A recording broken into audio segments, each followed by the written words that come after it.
Los 7 picos sagrados de los Quimbaya, escrito por Andrés Quisero Duque, voz César Augusto Orozco, Atlanta, Georgia. En el tiempo en que la palabra aún caminaba desnuda sobre la tierra y los hombres sabían escuchar a las piedras, los grandes apus del corazón andino se levantaron como guardianes del equilibrio. Cumandai, también llamado Tamá o Tabuchía, Nevado del Ruiz, señor del fuego oculto y de la memoria profunda, dominaba el centro del mundo desde su trono blanco.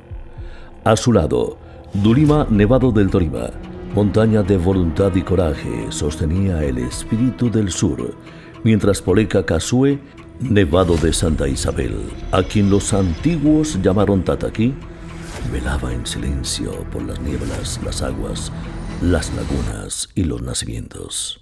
Entre ellos no había disputa. Eran hermanos de piedra, ceniza y nieve, unidos por ríos subterráneos y por el pulso vivo de la tierra. Más abajo, como custodios menores pero no menos sagrados, se alzaban los paramillos, montañas de paso y enseñanza. El primero era el paramillo del Quindo, guardián de los caminos antiguos, donde los pueblos del bosque y del valle se encontraban para intercambiar palabra, semilla y oro ritual. Decían los sabedores que allí la montaña hablaba suave, como colibrí. No era un cerro de poder ruidoso, sino de aprendizaje lento. Hacia las nieblas más densas del norte se elevaba el paramillo del Cisne, montaña sin nombre humano antiguo, porque los mayores decían que no todo debe ser nombrado.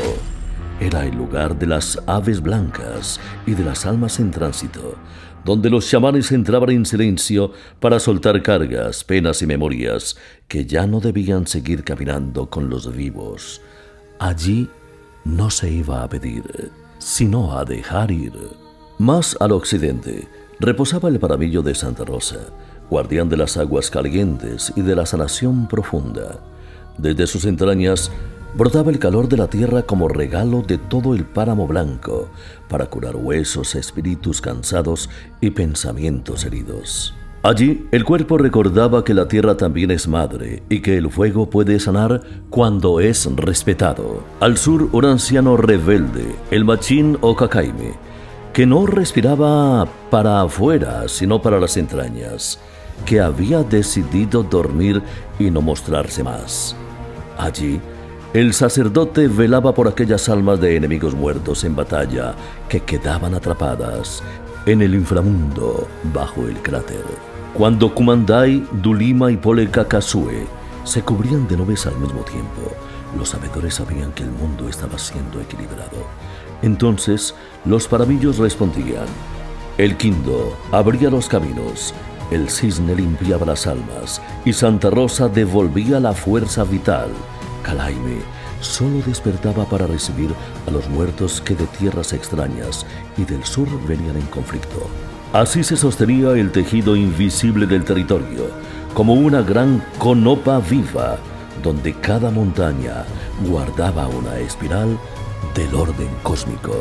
Pero los viejos también hablaban de un 8º pico, uno que ya no se ve y cuyo nombre se pronuncia en voz baja. Decían que nació del mismo aliento que los otros 7, pero que nunca recibió chamán guardián, ni canto de consagración, ni vigilia ritual.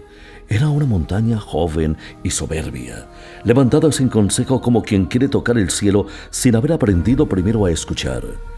Mientras los otros cerros aceptaron la custodia humana y se dejaron cuidar por sabedores, este 8º pico permaneció vacío de palabra. Los chamanes no subían porque los sueños se quebraban y el pensamiento regresaba herido. Era una montaña sin espejo, sin diálogo, sin equilibrio. Entonces ocurrió lo que los mayores llamaron la unión torcida de las 2 serpientes.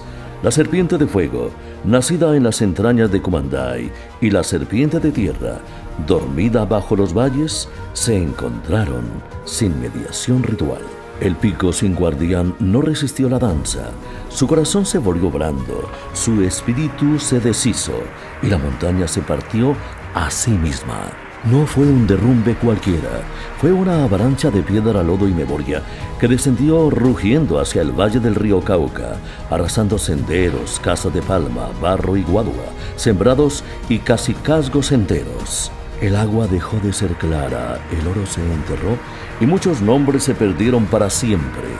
Los sobrevivientes dijeron que la montaña lloró al caer y que su caída fue castigo para los hombres, respuesta al desequilibrio. Los ancianos contaban también que en aquella caída murió algo más profundo que la tierra. Decían que los orfebres más diestros, los que dominaban el juego, la tumbaga y el pulso secreto del oro, trabajaban en las faldas del cerro cuando la montaña se abrió. Eran los que susurraban los viejos, los que no quisieron enseñar, los que cerraron la palabra y levantaron su nombre por encima del linaje. Habían sido ensalzados por otros pueblos, llamados maestros, casi dioses del metal, y esa alabanza les endureció el corazón. No formaron herederos, no compartieron el secreto del soplo de la cera ni la medida del fuego. Entonces, cuando la serpiente de fuego salió de su escondite sin canto que la guiara, el mismo calor que ellos dominaban se volvió contra ellos. El cerro ardió desde adentro y los tomó primero. Murieron quemados por el fuego de la fundición de la montaña, como si el oro mismo reclamara justicia. Con la avalancha se perdió no solo un pico, sino una forma de hacer y de comprender. La historia quimbaya quedó partida en dos durante siglos. Separados los de arriba y los de abajo, así como lejos los del sur y los del norte, los que recordaron y los que olvidaron, los que siguieron hablando con las montañas y los que comenzaron a temerles. Desde entonces, muchas piezas jamás volvieron a tener el mismo espíritu, aunque conservarán el brillo. Hubo nuevos comienzos para todos, ya no fueron los mismos, fue el reinicio y la pérdida de sus memorias. Por eso los sabedores repiten que ninguna montaña debe quedar sin guardián, ningún conocimiento sin palabra, ningún poder sin cuidado. El oro no acepta dueño, el fuego no tolera soberbia, y el saber que no camina se vuelve contra quien lo encierra. Porque cuando la tierra no es escuchada, ella misma habla, y su voz, dicen los viejos, puede cambiar el curso de un río, de un pueblo, o de toda una memoria. Inspiración del escritor e historiador colombiano Andrés Quiseno Duque.